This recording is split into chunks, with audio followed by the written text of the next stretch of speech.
Fica assim um pouco complicado, né?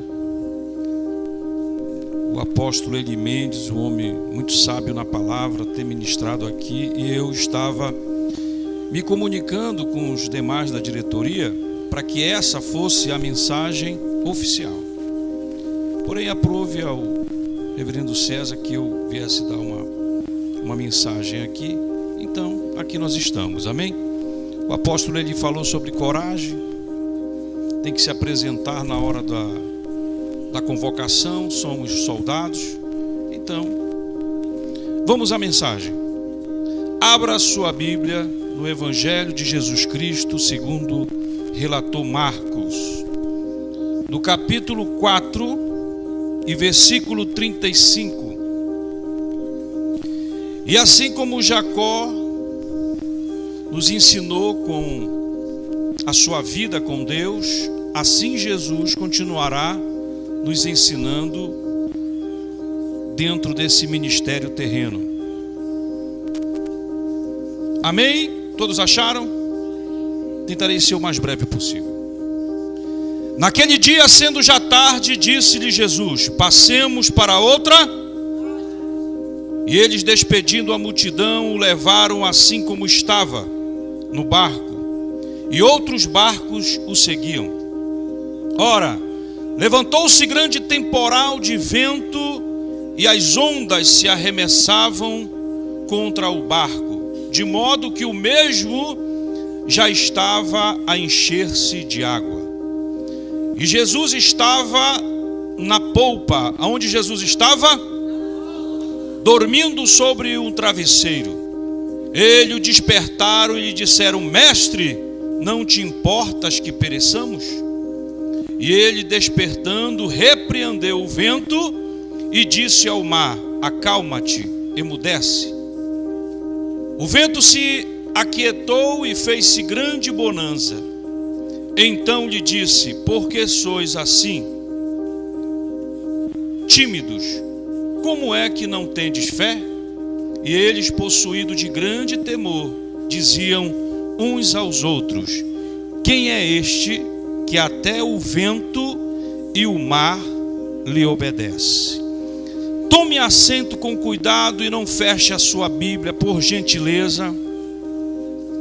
Amado, nós, dentre tantos e tantas passagens bíblicas, fatos, histórias tidas por Jesus Cristo, essa é que mais me chama a atenção, porque parece-me que Jesus nesse momento está convocando os discípulos a transcenderem no tempo. A passagem do Senhor, ela começa com ensinamentos de Jesus. Páginas antes, nós podemos ouvir Jesus ensinando a multidão, ensinando através de parábolas, entre elas Jesus mostrando o crescimento da igreja, Jesus mostrando o crescimento da fé, Jesus mostrando o crescimento do seu reino. Após uma manhã e uma tarde de exaustivo trabalho, e já começa o ensinamento para a igreja de ontem e a igreja de hoje.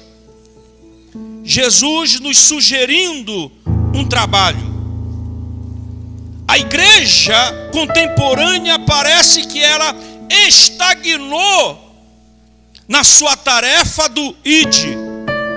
Na exortação do ide, a igreja parou. Aí você pergunta: não, a igreja não parou. Ela parou. Quer ver como ela parou? Os pastores da igreja contemporânea, eles não incentivam mais os seus membros a evangelizarem. O que a liderança de hoje está incentivando é que se pesque no aquário de outros. O que nós vemos é crente ganhando crente para a sua congregação, e não crente ganhando almas, saqueando o inferno para o reino de Deus e levando-os à salvação de Cristo. O Senhor está dizendo: ei, eu preciso de obreiros aprovados, que trabalhem e que não fiquem parados, que não fiquem fazendo vista grossa para a obra. O Senhor conhece o teu e o meu coração, Ele sabe realmente se nós estamos ou não fazendo a tarefa que Ele nos ordenou: ide por todo o mundo e pregai o evangelho a toda a criatura. Algumas pessoas pegam esses versículos e dizem assim: mas poxa, como eu irei para todo o mundo? Ei, deixa eu te falar, o teu mundo hoje é a tua casa, o teu mundo hoje é o teu trabalho, o teu mundo hoje é a tua faculdade, o teu mundo hoje é a tua rua. Então prega o evangelho ali, porque as almas estão caindo de maduras. Jesus ensinou uma manhã e ensinou uma tarde inteira, estava exausto. Jesus falou da candeia, que não se pode acender uma candeia e colocar debaixo do arqueiro, e sim, tem que ser colocada no velador, onde todos aqueles que entram na casa podem ver a luz. Você sabe que eu tenho percebido hoje, irmão, que a igreja não se difere de nada do mundo. Você não consegue distinguir um crente do não descrente, porque tudo parece a mesma coisa. A palavra de Deus está dizendo para nós hoje: ei, eu quero um povo seleto, eu quero um povo diferenciado, eu quero que o mundo te olhe e diga: lá vai um homem de Deus, uma mulher de Deus. Por isso levanta e resplandece, porque já vem a tua luz e a glória do Senhor está nascendo neste lugar.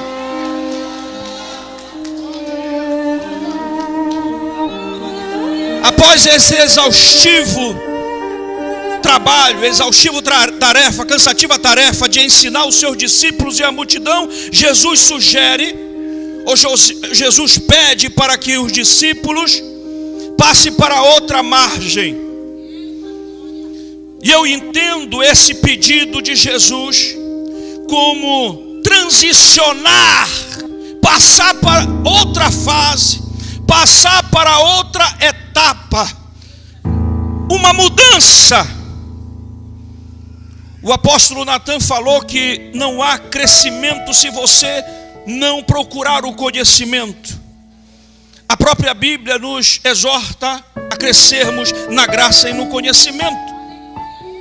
Jesus, quando ele pede para os discípulos passarem para outra margem, ele está dizendo: depois de todo esse ensinamento, agora vocês vão passar para a aula prática. Eu já dei a aula teórica, agora vocês vão passar para a aula prática. Vai haver mudança na tua vida, vai haver mudança no teu ministério. Eu quero crescimento, eu não quero crente menino, eu não quero crente menino. Se há crente menino, tem que amadurecer. Se há crente carnal, tem que se espiritualizar. Nós temos hoje aqui, irmão, e essa é uma fase que todos precisam passar. Quando você ingressa para um ministério, uma congregação, o pastor começa a te avaliar. O pastor começa a observar o grau de conhecimento, de empenho na obra, e você passa de obreiro para diácono, de diácono para presbítero, missionário, evangelista, pastor e apóstolo. Porque há essa necessidade de crescimento.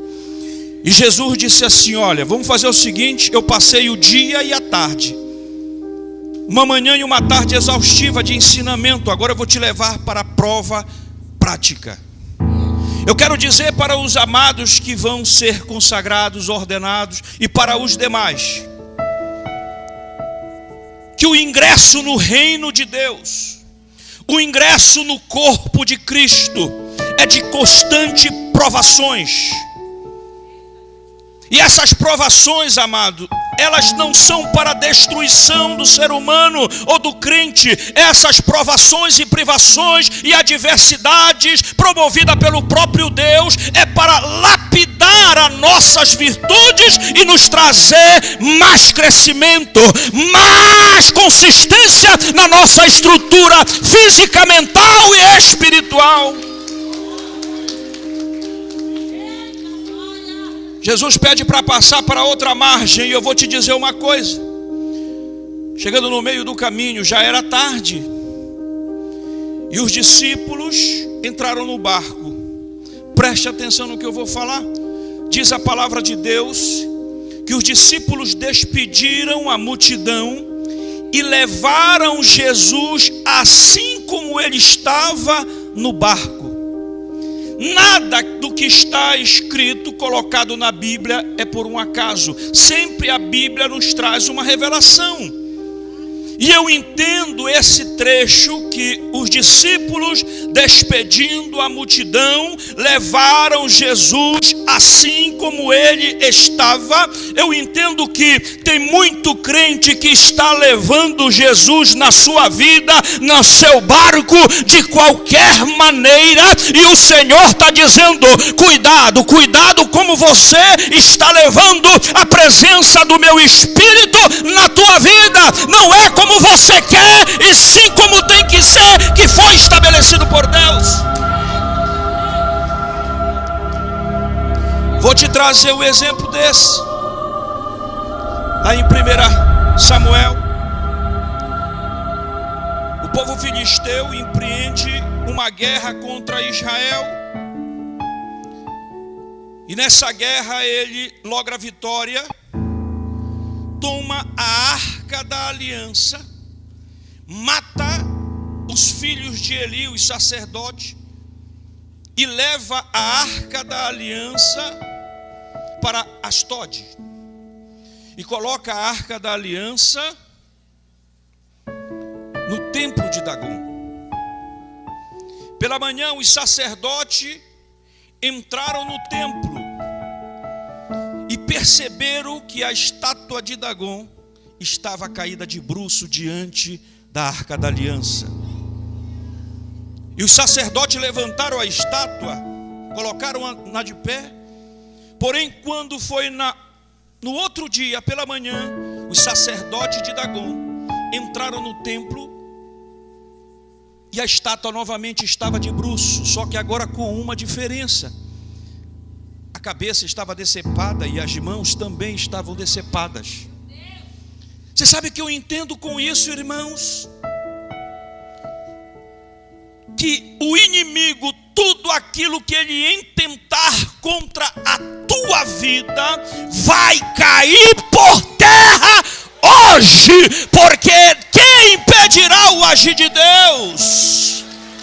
Tudo aquilo que Satanás pensar, tramar, arquitetar contra a sua vida, já está nas mãos do Senhor, não prosperará. Por isso Jesus diz assim: ei Pedro, a porta do inferno, ela não prevalecerá contra a minha igreja, porque não tem demônio no inferno, nem anjo no céu, nem homem na terra que possa resistir o poder glorioso do Altíssimo. Cai por terra, cai por terra toda feitiçaria contra a sua vida, cai por terra toda macumba contra a sua vida, cai por terra todo olho gordo contra a sua vida, cai por terra toda oração contrária contra a tua vida, cai por terra toda enfermidade contra a tua vida, cai por terra, em nome de Jesus.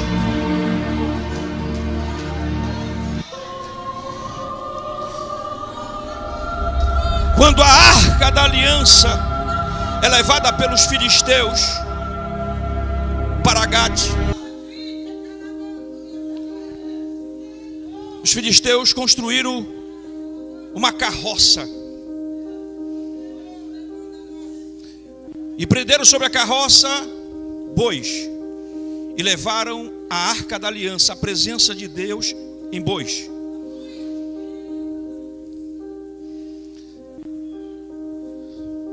O Senhor afligiu a nação filisteia, com tumores e com uma praga de ratos. E os filisteus perceberam que Deus estava irado e disse assim: devemos mandar de volta essa arca da aliança, porque isso está nos fazendo mal. Construíram de novo uma carroça com bois e mandaram de volta. Preste atenção. Quando a arca da aliança foi sido levada por esses bois, ela ficou 20 anos na casa de Abinadab. 20 anos, diga comigo, 20 anos. Abinadab foi consagrado sacerdote para cuidar da arca.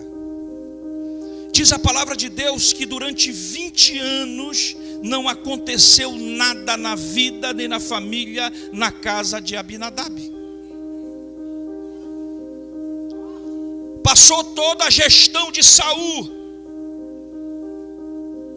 veio a gestão de Davi. E Davi levanta os seus valentes e diz assim: olha, vamos resgatar a arca da aliança e vamos trazer para Jerusalém. Davi, que era segundo o coração de Deus, preste atenção. Davi chega na casa de Abinadab, manda construir uma carroça. Colocou bois e colocou a arca da aliança na carroça. Davi quis se assemelhar como os filisteus. Uma das piores coisas na igreja no dia de hoje é transportar a presença de Deus, a arca da aliança de Deus, a presença do Espírito Santo de Deus como o mundo. Modernizar a igreja é uma coisa, mundanizar a igreja é totalmente diferente.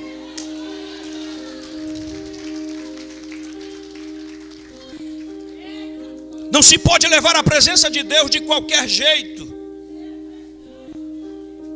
Não se pode trazer a presença de Deus para a sua vida, para o seu lar de qualquer jeito. Caso contrário, você vai passar como o sacerdote Abinadab, que a arca ficou 20 anos na sua casa e nada aconteceu.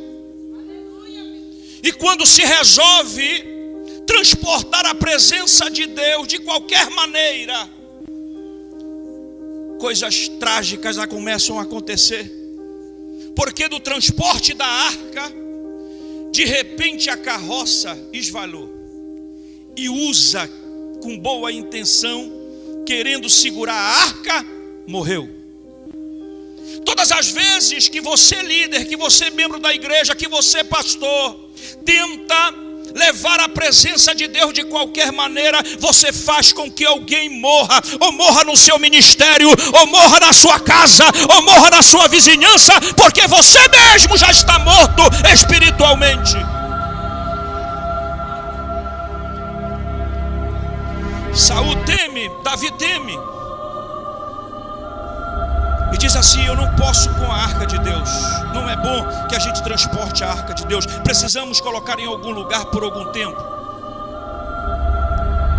E ele resolve colocar a arca do Senhor na casa de Obed-edom. A arca fica na casa de Obed-edom durante 6 meses.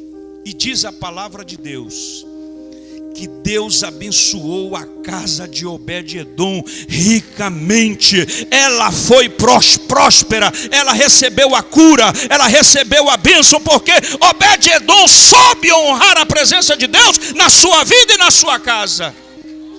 A adoração não pode ser de qualquer maneira. Preste atenção no que eu vou dizer, irmão.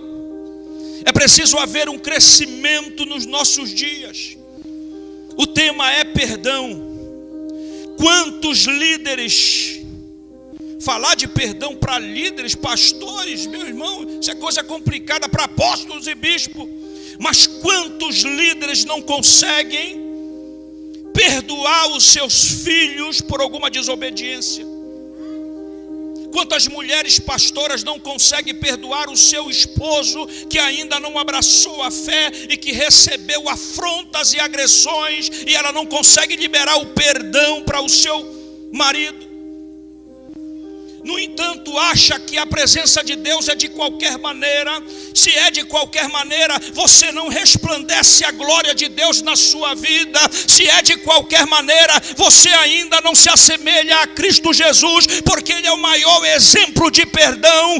Ele nos perdoou de todos os pecados e de todas as transgressões, e é por isso que nós estamos aqui hoje. Ovelhas que não perdoam o seu pastor, pastor que não perdoa as suas ovelhas, e quando não há perdão em casa, não há perdão na congregação. Quando não há perdão para o seu próximo, você não tente esperar perdão de Deus, porque a oração que Jesus nos ensinou: Pai nosso, perdoa os nossos pecados, assim como nós perdoamos aos nossos ofensores. Sigamos. Uma revelação dentro da palavra diz que, independente de Jesus estar ou não no teu barco, as aflições e as tribulações, elas irão acontecer. Eu quero que você lembre que o texto nos traz um detalhe muito importante. Jesus estava no barco dos discípulos, e atrás deles haviam outros barcos seguindo os discípulos, porém Jesus não estava no barco deles. Mas eles sofreram a mesma tempestade, eles passaram pela mesma tempestade que os discípulos. Perceba, irmão, que você não é único no universo.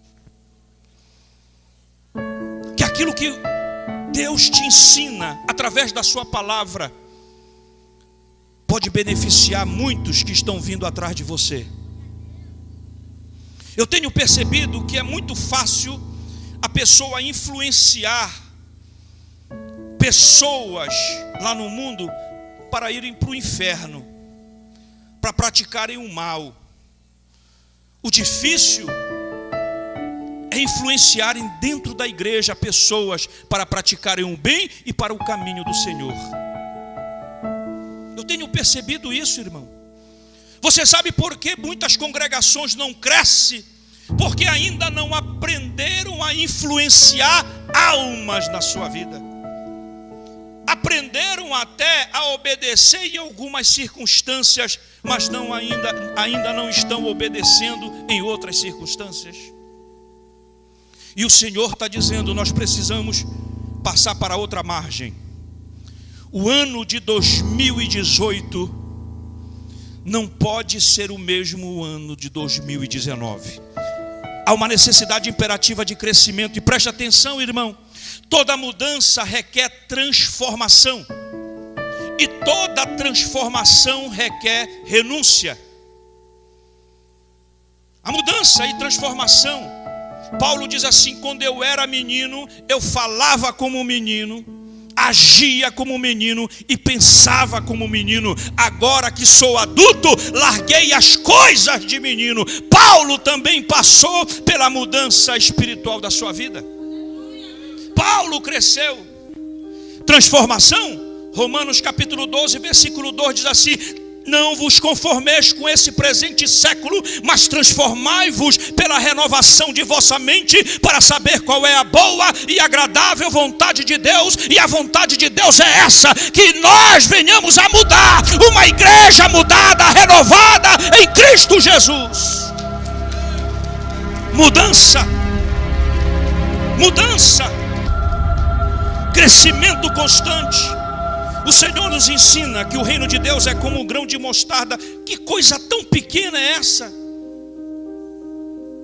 Tem pessoas que estão acostumadas a ver algumas congregações independentes dizer assim: olha a igrejinha ali.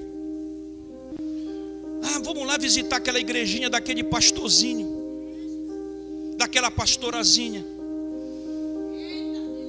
E aí tem muita gente que está recebendo isso como um elogio até, ou como forma ofensiva, porém não cresce mentalmente, espiritualmente, para multiplicar o reino de Deus. Eu gosto de ouvir o apóstolo Eli pregando, porque a pregação dele, a ministração dele é sempre nos incentivando a crescermos cada vez mais. E o Senhor disse assim: eu não quero que esse ano de 2019 seja o ano de 2018. Eu quero mais, eu quero mais, eu quero mais. Diga para o seu irmão, toque no seu irmão dizendo assim: o Senhor nesse ano de 2019 exige mais de você.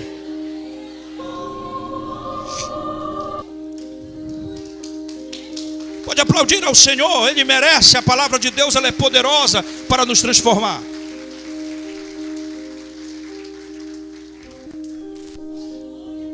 Eu vou correr rapidinho aqui, irmão. Quando entra no barco, Jesus vai descansar. Cansado, Jesus nos dá uma lição. Quando aqui na terra, quando homem, Jesus está dizendo assim: ei, presta atenção com a tua vida, porque ninguém é super-homem. Jesus teve limitações em corpo humano. Está dizendo: você também é limitado em algumas coisas. Cuida muito bem desse templo em que habita o Espírito Santo de Deus. Existem pessoas que querem fazer o papel do Espírito Santo de Deus e se sobrecarregam. Existem pessoas que querem tomar o lugar de Deus e querem colocar sobre si um fardo da qual não podem carregar e da qual Deus não coloca. O texto bíblico que diz assim: vinde a mim, todos vós que estáis cansados e sobrecarregados, e eu vos aliviarei. Hoje está muito mais para a igreja do que para aqueles que estão lá no mundo. Porque tem pastores que estão à beira do colapso nervoso. Existem pastores que já estão tão estafados da sua tarefa que já estão se suicidando. O índice de pastores e pastora com depressão, irmão, não está de se brincar, não. Porque eles querem fazer o papel de Deus, querem fazer o papel do Espírito Santo de Deus. O Senhor está dizendo: ei, você tem limitações. Ei, irmão, deixa eu te dizer, eu conheço muitos pastores que não cuidam mais da sua vida física, achando que eles são super-homem, que tudo pode pela fé. Não demora muito, estão baixando o hospital, parada respiratória. Nosso presidente teve uma recentemente.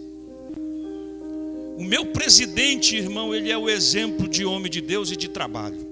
Pensa no homem que trabalha. Chega na convenção 8 horas. Por que ele chega a 8 horas? Porque ele ainda tem que vir recrutando alguns trabalhadores. Algumas pessoas ele vem trazendo, porque ele está de carro. Senão ele chegaria mais cedo. E ele sai às 6 horas da tarde. Às 18 horas. Ele é o primeiro que chega e o último a sair. De segunda a sábado. E quando chega domingo, ele ainda recebe convite para ir ministrar em algumas congregações. E alguns pastores, sem a mínima consideração, são incapazes de dizer assim: reverendo, 6 horas, 18 horas eu estarei com um carro na sua porta, na porta da sua casa, para lhe transportar até a congregação. E após o culto eu mando de deixar. O reverendo tem que se custear. E às vezes não tem motorista e tem que se deslocar para Icoraci, Outeiro e outros bairros perigosos. Mas o nosso reverendo vai. Mas o reverendo, ele não perde a consciência de que é um homem limitado na sua estrutura física. E o Senhor tem o sustentado em nome de Jesus. Preste atenção. Quando Jesus entra no barco, ele vai para popa, não é isso? Dormir, a popa. Ele vai se deitar. Preste atenção, irmão. E quando Jesus se deita, a Bíblia descreve uma almofada ou um travesseiro. Preste atenção. uma almofada e um travesseiro. A primeira revelação é, irmão, que quando Jesus vai para a polpa do barco, eu pergunto para o apóstolo Manuel: apóstolo Manuel, o que é que representa a polpa do barco? A traseira do barco. A traseira do barco. Ou seja, Jesus fica descansando atrás do barco. Se Jesus está atrás, quem está na frente? Os discípulos. Vai haver momentos na nossa vida, creio eu, que Jesus ele vai nos deixar no controle da nossa vida e do nosso ministério. Eu tenho uma impressão que Jesus diz assim: olha, eu já te ensinei o suficiente, agora eu vou deixar tu comandar a tua vida. Por dois motivos. Porque tu tens que colocar em prática aquilo que tu aprende. E o outro motivo é: se tu errares, tu vai ter a convicção e a certeza que tu não podes viver sem a minha presença na tua vida.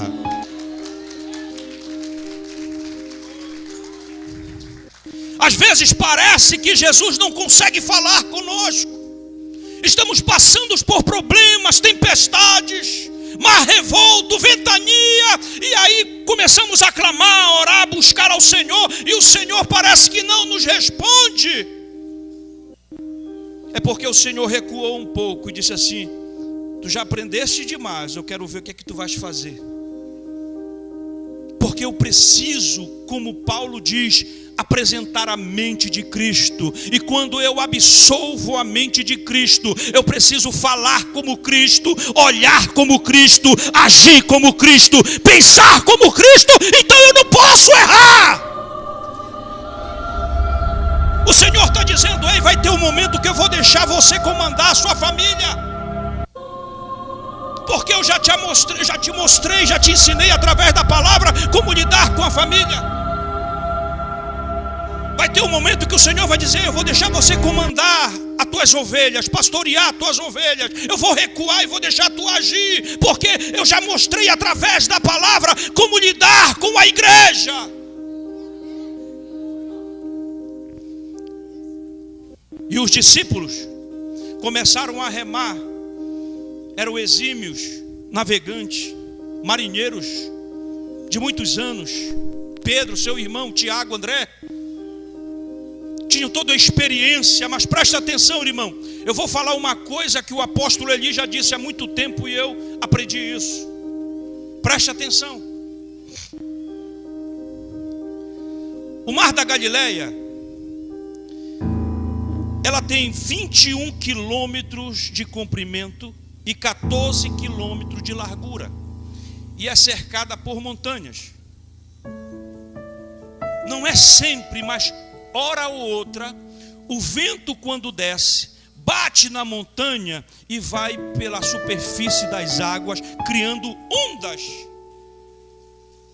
E nessa noite aconteceu exatamente isso. Deixa eu te falar uma coisa, irmão, preste atenção no que eu vou falar. Esse é o desfecho da mensagem. Naquele momento, essa tempestade que se levantou não foi uma ação de Satanás. Nesse momento não foi uma ação maligna. Foi uma ação circunstancial. Repita comigo. A tempestade foi uma ação circunstancial. Caso contrário, quando Jesus se despertou, ele dizia: eu te repreendo, Satanás. Preste atenção no que eu vou falar. Aí, quando foram despertar Jesus, Jesus estava na polpa, dormindo sobre um travesseiro. Agora, por que o travesseiro, irmão? Preste atenção. Eu acredito que a maioria aqui já tenha feito um tour, né, de ônibus para lugares distantes, uma jornada mais longa, de 1 dia, 2 dias, 3 dias. Você não vai ficar 1 dia, 2 dias acordado dentro de um ônibus. O que é natural? Você dormir. Mas por que você dorme? Porque você confia no condutor. Não é isso? Você confia no motorista. Jesus naquela hora confiou nos seus discípulos. É isso que Jesus espera de você. Ele quer confiar que você vai governar esse ministério que Ele colocou nas tuas mãos. Você vai agir de maneira correta. Tem muita gente que não deixa Jesus descansar, só vive dando trabalho para Jeová. É crente que não trabalha, mas dá um trabalho danado. Não é verdade? Jesus disse bem, eu passei o dia e a tarde ensinando, não é possível que eles vão errar. Eu estou exausto, vou descansar um pouco. Eu confio em Pedro, eu confio em Tiago, eu confio em João. E Jesus se decepcionou. É o que tem acontecido muito nos dias de hoje. Como sempre, Jesus se decepcionando com o ser humano. Mas presta atenção, irmão. Quando Jesus acorda, Ele se levanta e diz assim: por que sois tímidos? Foi isso que o apóstolo Eli falou.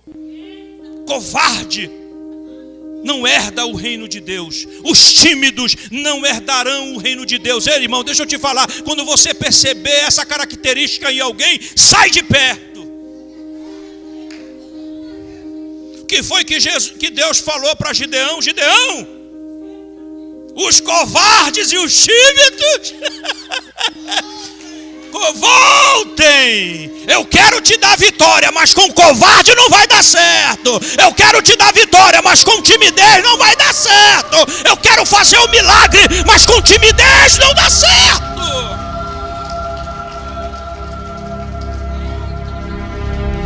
Pastor que fica com medo de entrar em terreiro de macumba, missionário que tem medo de evangelizar em boca de fumo, evangelista que fica com medo e que até julga homossexual, lésbica e não evangeliza esse pessoal. Meu irmão, vai te converter.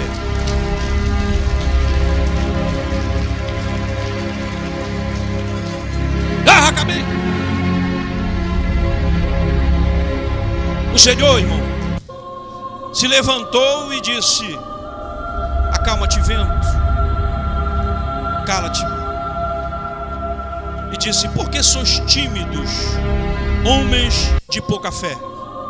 Irmão, creiam vocês, aquele milagre que parecia ser impossível ao homem, era possível para eles realizarem. Irmão, olha, preste atenção, irmão. Quando Jesus repreendeu os seus discípulos, Ele quis dizer assim: vocês são capazes de dominar as suas circunstâncias. Você está me entendendo, irmão? Olha, o demônio já está nas nossas mãos. O Senhor nos deu autoridade para repreender demônios, para neutralizar a ação de Satanás. Então falta o quê? Dominar as nossas circunstâncias. Mas tem muitas pessoas, irmãos, que não acreditam, pregam no Deus que tudo pode, pregam um Deus dono do ouro e da prata, mas quando as coisas começam a apertar financeiramente, eles não conseguem dominar as suas circunstâncias, porque só adoram a Deus de boca, mas na hora de praticar a sua fé, eles enfraquecem. E o Senhor, fica de pé no teu lugar, fica de pé no teu lugar, em nome de Jesus, irmão. Pega na mão do teu irmão e diz assim: você pode, você pode, você tem o poder de Deus. Deus tem te ensinado a vencer. O Senhor tem te ensinado a crescer. O Senhor tem te ensinado a avançar. Por isso, não fica parado, não fica tímido, não seja covarde. Avança, avança na tua vida ministerial, avança na tua vida ministerial, na tua vida familiar. Ei, segue em frente, porque operando Deus, quem impedirá?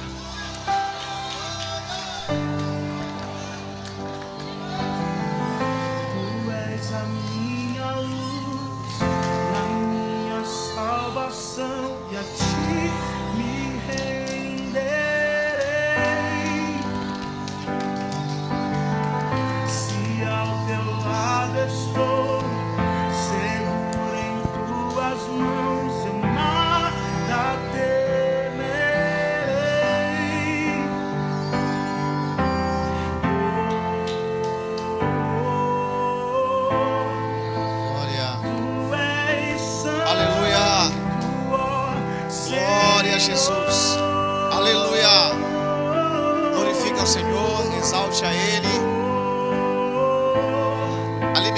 da palavra.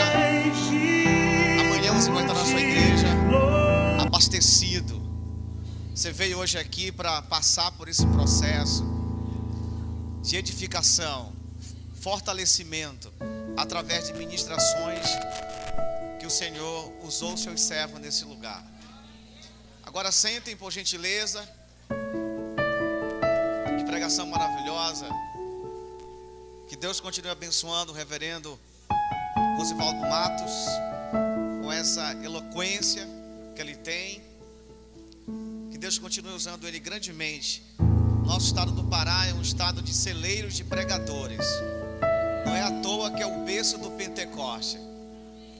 No Pará e Brasil é um lugar de terra boa, que mana leite e mel. Maravilha? A palavra Pará significa ribeiros de águas. E Brasil